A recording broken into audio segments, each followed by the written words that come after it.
Welcome back, deep divers. Every time we kick off one of these deep dives into history's most notorious books, I can't help but think of those dusty library scenes in old movies. Where there's that one forbidden section, chains on the books, maybe a faint whiff of brimstone in the air. Right, yeah. Where just opening the cover risks unleashing something. Exactly. And that's the vibe I'm getting with today's subject.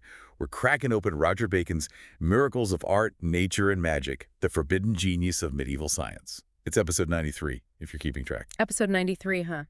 Well, that number itself carries some mystical weight. It does, doesn't it? But we're not here for numerology today. We're here for Roger Bacon, a 13th century friar who was anything but your average cloistered monk. We're talking Oxford scholar, a man hailed as a singular mathematician in his day. A singular mathematician, that's quite the title, especially back then. It is. It means he was operating on a level few could grasp. He was also praised as a quick philosopher, a famous divine, and his understanding of mathematics was considered, and I quote, incredible. Incredible. That suggests he was pushing the boundaries of what was known at the time. What kind of math do you think he was even working with in the 13th century? Well, that's part of the mystery we're trying to unravel. But here's the twist. This intellectual giant, the celebrated scholar, also found himself branded as a dabbler in diabolical magic. Talk about a mixed reputation. It seems like the price of pushing boundaries, even in the realm of knowledge, can be steep. You got that right. Exactly. And he goes on to point out that Bacon was clear from loving necromancy, what we'd call necromancy today. So right off the bat, we're dealing with a complex figure. Mm. Brilliant, controversial, and operating in a time when the lines between science, philosophy, and what we'd consider the occult were blurry at best. Precisely. And there's this line the translator throws in, dangerous to be wiser than the multitude, that really sticks with me. It feels incredibly relevant even today. Oh, absolutely. There's always been that tension between those who push the boundaries of knowledge and those who cling to established beliefs. So our deep dive today is all about exploring that tension through Bacon's own words. What did he consider the miracles of his age? How did he separate true knowledge from superstition and trickery? And what can we learn from a mind that navigated such treacherous intellectual waters back in the 13th century? Well, to start, Bacon definitely didn't mince words when it came to what he considered fake miracles. He kicks off his book with a chapter titled Of and Against Fictitious Appearances and Invocation of Spirits. It's a pretty direct title. It lays out his stance right from the start. He doesn't waste time either. He goes right after the jugglers and pythonessae of his day. You know, those folks who claim to speak with spirits or perform seemingly impossible feats. So think stage magicians, mediums, seances, the whole 9 yards of what we might call paranormal entertainment today. Precisely. Bacon calls out their illusions for what they are. Clever manipulations of sound, light, and even psychology designed to make things seem to be present, which never were really existent. Basically, he was saying, don't be fooled by these tricksters. They're playing on your senses and your beliefs, not demonstrating any real power. He's particularly skeptical of claims involving inanimate things violently moved in dim light, labeling it as downright cheating. I imagine flickering candles and shadowy figures being used to create an illusion of movement. Right, exploiting those dark corners where the eye can be easily deceived. He even challenges the idea that collective agreement or consent is enough to validate extraordinary claims. Meaning just because a group of people believe something doesn't make it true. That's a pretty insightful observation for the 13th century. It is. And it leads him to his most forceful condemnation, the invocation of wicked spirits. He argues that it's fundamentally irrational for humans to think they can command such powerful entities. He's drawing a clear line between humanity and the spiritual realm, asserting that we don't have the authority to control those forces. And he's not just making a theological argument. He also dismisses the idea that any physical tools or rituals used in these practices have the power to summon or dispel spirits. He sees them as empty gestures, devoid of real influence. So no magic wands or incantations actually work, in his view. Not in the way most people believed. No. He makes an interesting practical argument, too. He says, if you want something good, it makes more sense to appeal to God or benevolent angels. And if something bad happens, he suggests that evil spirits can only act within the bounds of divine permission. So even their influence is ultimately limited by a higher power. To sum up his stance on all this, he states that no true philosopher did ever regard to work by any of these 6 ways. referring to all those fictitious appearances, illusions, and spirit conjurations. He's setting a high bar for what constitutes genuine knowledge and rejecting anything that smacks of trickery or manipulation. So, okay, he's against fake magic. What about things like charms and talismans? Was he a complete skeptic of everything considered magical? Well, that's where things get a bit more nuanced. In Chapter 2, titled Of Charms, Figures, and Their Use, Bacon tackles this thorny issue head-on. And what's his take? He starts by saying that most contemporary charms and figures are deceitful, dubious, or irrational. But then he proposes an intriguing theory. Go on, this sounds interesting. He suggests that these things might have originally been invented by philosophers as a way to hide real secrets of nature and art from the unworthy.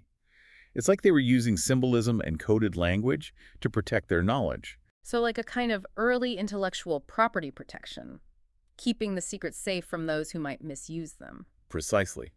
He uses the example of a lodestone attracting iron. To someone who doesn't understand magnetism, it might seem like magic. So a cunning person could use figures and incantations to make it look like they're controlling this force, when in reality it's a natural phenomenon. So basically taking something naturally occurring and dressing it up as magic to deceive people. Exactly. And he argues that, over time, both the observers and some practitioners started believing the deception. The unlearned crew, as he calls them, mistook natural occurrences for magic, and some magicians forgot the real science behind their tricks, thinking the charms themselves held the power. A kind of collective forgetting of the true knowledge, but he doesn't reject all charms and figures outright, does he? No, he makes some interesting exceptions. He acknowledges the potential power of ancient prayers, especially those composed by devout individuals or those believed to be divinely inspired. He's not throwing the baby out with the bathwater. There's room for genuine spiritual power within his framework.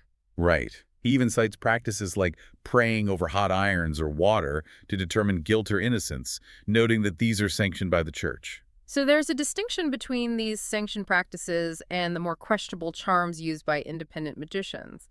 But what about magical books? What was his take on those grimoires filled with spells and rituals? He's very cautious about them. He warns that any truths they might contain are often enveloped with such a number of deceits that it's nearly impossible to separate fact from fiction. So basically, too much noise to find the signal. Right. He also dismisses the idea that texts attributed to figures like King Solomon are genuinely ancient, pointing out that they lack church approval and haven't been accepted by respected scholars. He even talks about witnessing people fabricating new works and passing them off as ancient wisdom. Sounds like intellectual forgery was a problem even back then. It seems it was. He then goes on to categorize figures into two main types: those based on words, which he equates to prayers, and those based on celestial configurations. Getting into astrology here. He believes that those based on celestial configurations can be effective, but only if created at the proper and select seasons. Timing is everything, according to him. So aligning your actions with cosmic forces. But he also cautions that accurately determining these celestial alignments is incredibly difficult, Leading to many people being deceived in their attempts to harness these powers. He even talks about how physicians might use figures and charms, not because they believe in their magical properties, but as a way to boost their patient's spirits. It's almost like an early recognition of the placebo effect. If the patient believes it will help, it might actually have some positive impact. Exactly. He connects this to the idea, drawn from Avicenna, that strong emotions can have a real impact on the body. He also talks about the ancient practice of comforting the sick with pleasant company and indulging their desires to promote healing. So a holistic approach that considers the mind-body connection. It's fascinating how he blends what we might consider superstition with genuine insights into human psychology. It is, and it leads him to one of his most intriguing chapters, Sermonis, Yeah. of the force of speech, and a check to magic.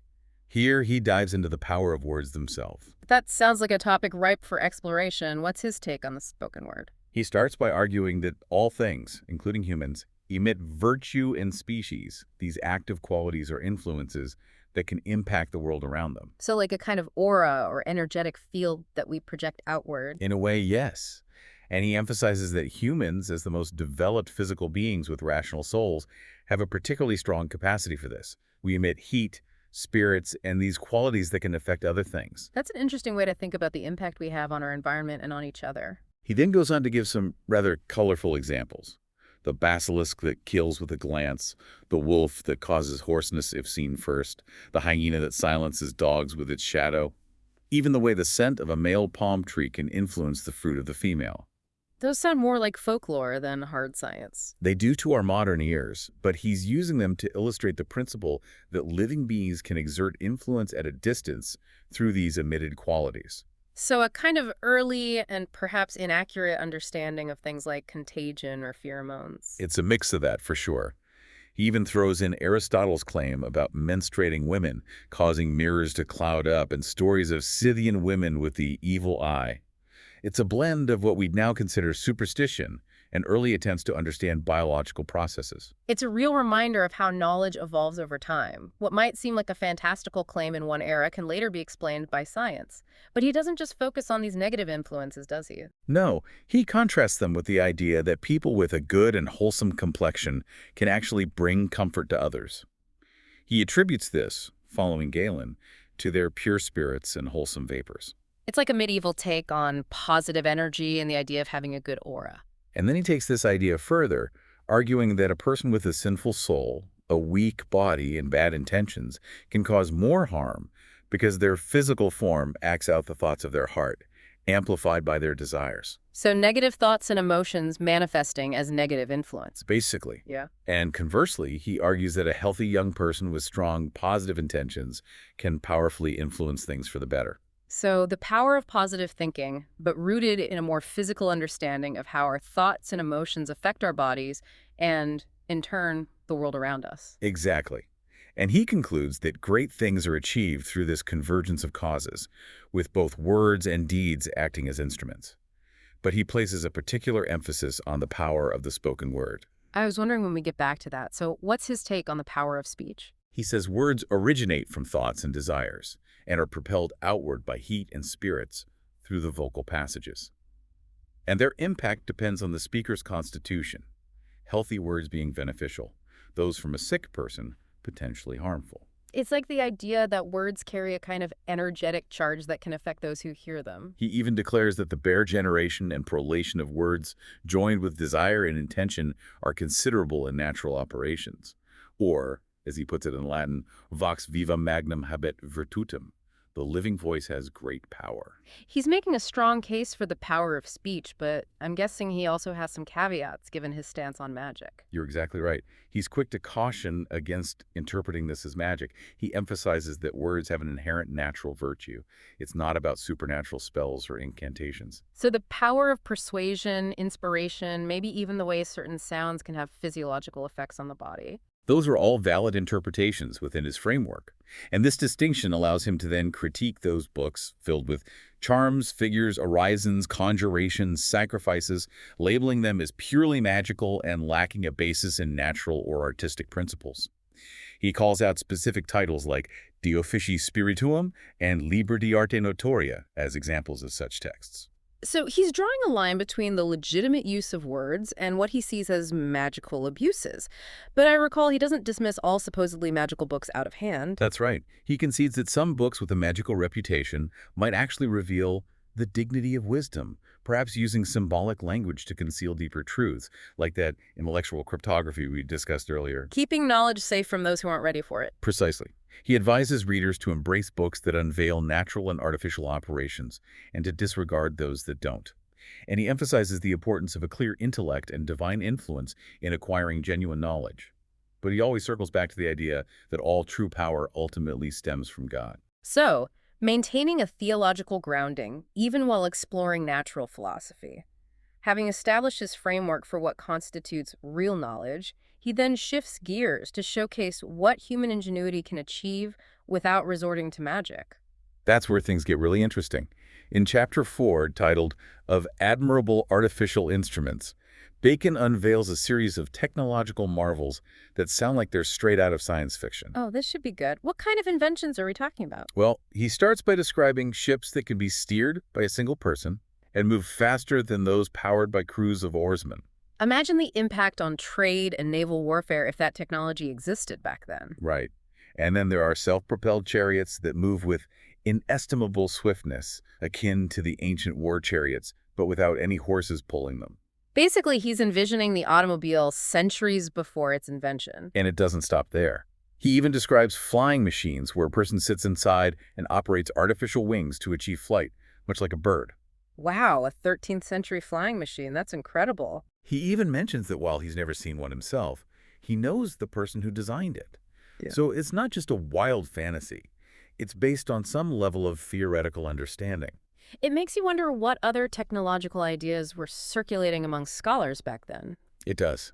He also describes a tiny but incredibly powerful engine for lifting and lowering heavy weights, perfect for things like scaling walls or escaping imprisonment. Talk about miniaturization. What else does he dream up? There's an instrument that would allow one person to pull 1,000 others, or any movable object, against their will, perhaps some incredibly efficient pulley system.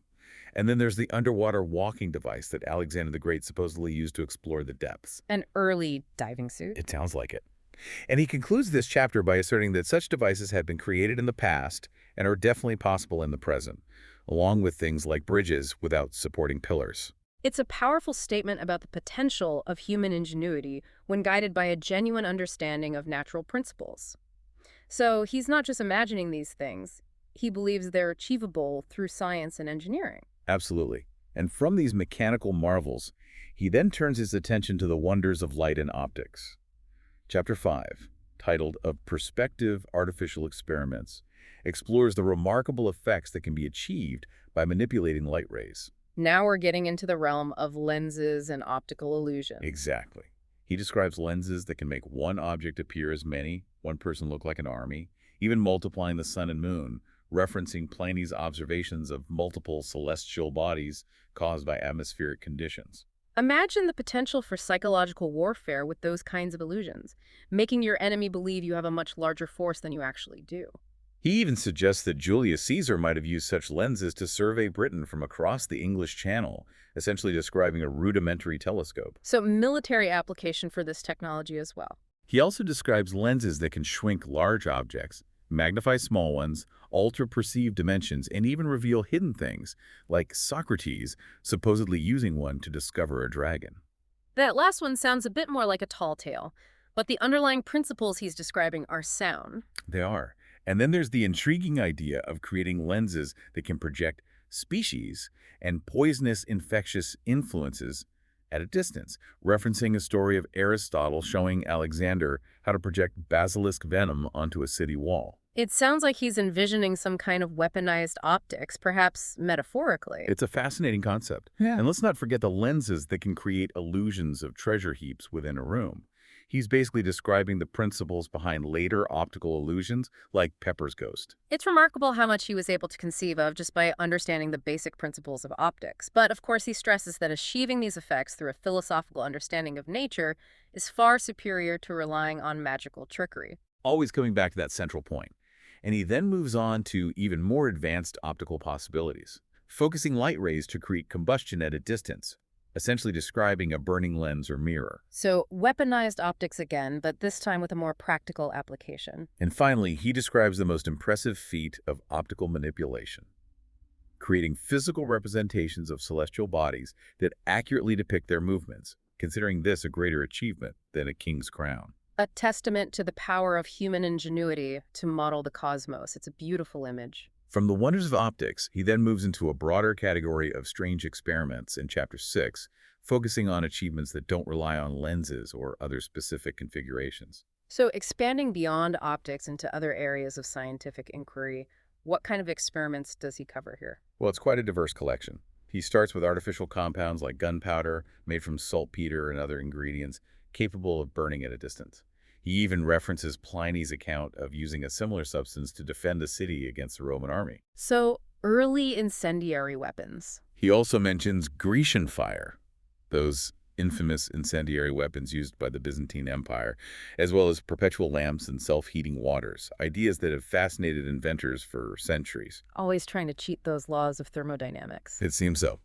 He then discusses substances like salamander skin and asbestos that are resistant to fire, and others that can ignite and glow without being consumed, hinting at an early understanding of materials with unusual properties. Those must have seemed like magical substances back then. They likely did.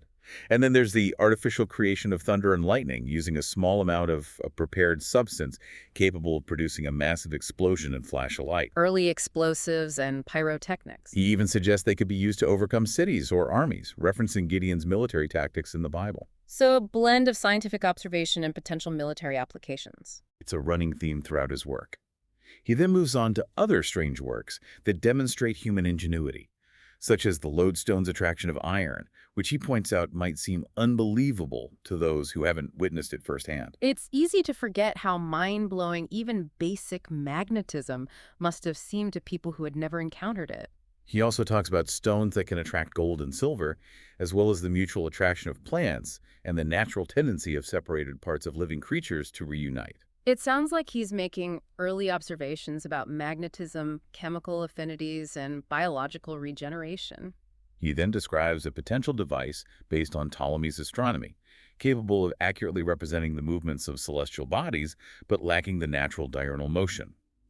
He suggests that if such a device could be made to move naturally, it would be more valuable than any royal treasury. A call to create a truly accurate mechanical model of the cosmos. And then he touches on a subject dear to the hearts of alchemists, the artificial creation of gold and silver. He mentions various recipes and techniques, suggesting that art might be able to surpass the limitations of nature in achieving perfect purity. The age-old dream of transmutation. It's a recurring theme throughout history. And finally, he concludes this chapter with what he considers perhaps the most extraordinary feat of all: influencing the rational soul's affections, desires, and actions. The power of persuasion and mind control. He suggests that it's possible to sway entire armies or nations through subtle means, referencing Aristotle's Book of Secrets. A somewhat unnerving concept, but one that speaks to the enduring power of rhetoric, propaganda, and social engineering. It certainly does. And from this exploration of human ingenuity, he then turns to the age-old human desire to cheat death in Chapter 7, titled Of Retarding the Accidents of Old Age and Prolongation of Life. The quest for immortality, a topic that has captivated humanity for millennia. He begins by recounting various tales of individuals achieving extraordinary lifespans, like polio using oil, and a honey water mixture called mulsum, a plowman finding a rejuvenating liquid, Almanis living for 5 centuries through a special medicine, and a woodkeeper living to 300 thanks to a magical ointment. Those sound more like legends than historical accounts. Likely are. But they illustrate the enduring human fascination with longevity. He also points out that ordinary people in rural areas often live healthily to near 100 without any special knowledge or intervention, Suggesting that a simple natural lifestyle might be key to a longer life. He also cites examples from the animal kingdom, like harts, eagles, and serpents, supposedly renewing their youth through their hearts or special stones, inspiring wise men to seek similar secrets for humans. Always looking to nature for inspiration. And he mentions Artephius, an alchemist who claimed to have lived for over 1,000 years after discovering the secrets of life prolongation. Now that's a bold claim. It is. And then he lays out his own theory of longevity.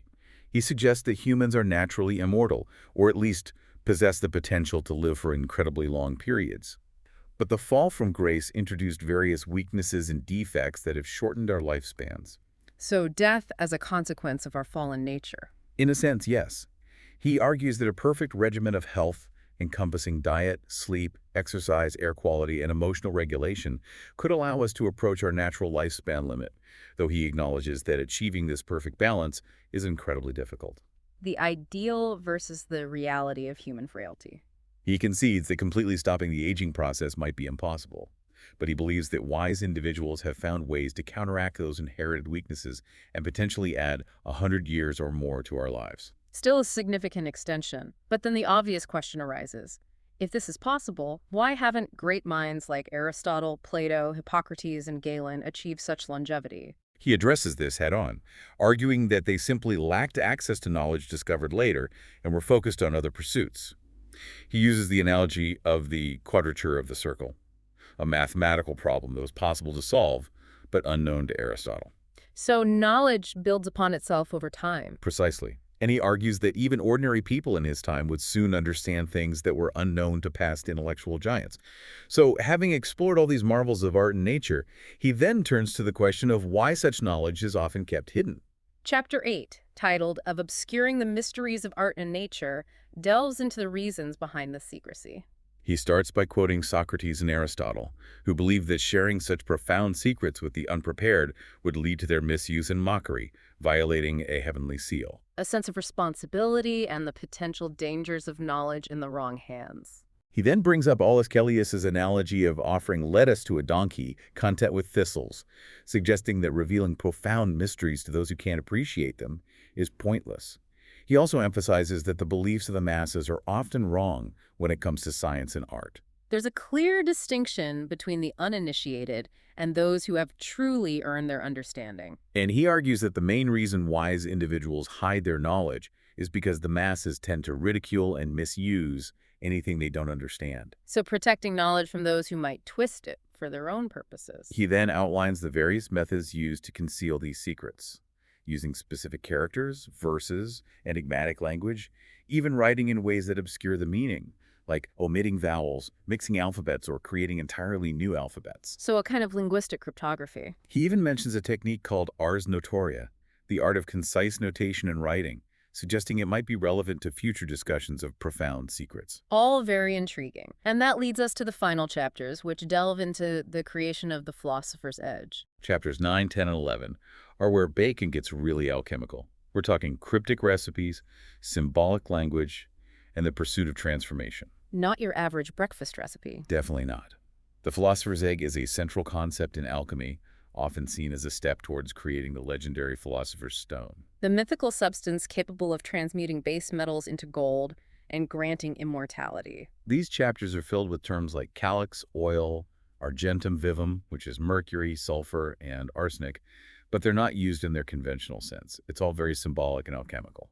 So, a recipe for something far more profound than a simple substance. He describes processes of purification, grinding, burning, dissolving, distilling, all aimed at separating earth from other elements and obtaining a fiery virtue. The language is so dense and metaphorical. It is. There were descriptions of transformations and congealing processes, sometimes involving heat from fire or the sun, other times using things like tin or lead vapor. There's even the analogy of placing the philosopher's egg in a pyramid or an animal's belly to simulate a fever. It's like a step-by-step guide to a spiritual and chemical journey. He emphasizes the importance of understanding the hidden meanings of the words used in these chapters to avoid misinterpretation. There's talk of a laxative medicine made with specific ingredients, carefully mixed and separated. And there's the idea of combining pearls with a special union to create something like the stone Iberus, and the practice of burying the dead in substances like olibanum and sarcocala. All very alchemical and shrouded in symbolism. It's a glimpse into a world where matter and spirit are intertwined, and transformation happens on multiple levels. The underlying principle seems to be the resolution of matter back to its first matter, achieving pure, simple, and balanced elements through opposing actions, the claves of the art, as he calls them. The keys to unlocking the secrets of nature. He even references Aristotle's idea that a state of perfect balance would eliminate action, passion, and decay, suggesting that the goal is a state of pure equilibrium. He concludes this section by stating that this medicine, the result of the philosopher's egg, is considered pure, simple, and effective against both physical and mental ailments, ending with the cryptic statement, "Whoever unlocks these hath a key which opens, and no man shuts. And when he has shut, no man opens." It's a powerful image of the potential of this knowledge and the responsibility that comes with it.